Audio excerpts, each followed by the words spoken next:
Okay, our next question type is audio. Again, notice sometimes you just have to be patient for Schoology. I clicked audio. It was not coming right up.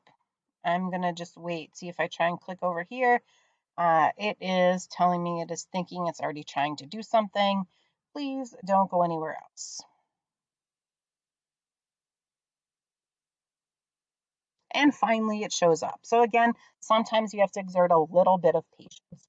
So the audio recording is really good for foreign language, but it's also good if you don't want students to write the response, they actually want to hear it.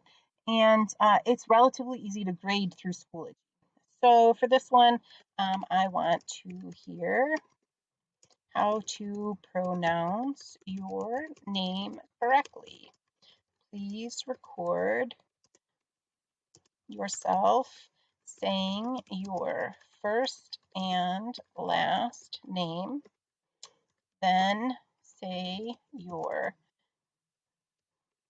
preferred first name twice. Speak clearly and slowly. Now this says maximum length 600 seconds. Okay, for this, that is way too long. There's no way. Maybe 30 seconds in this case. It should not take any longer, but I'll be generous and give a minute. Okay, and I'm going to save this. This is a relatively easy question, but I am going to give them 5 points for taking that time and recording their voice.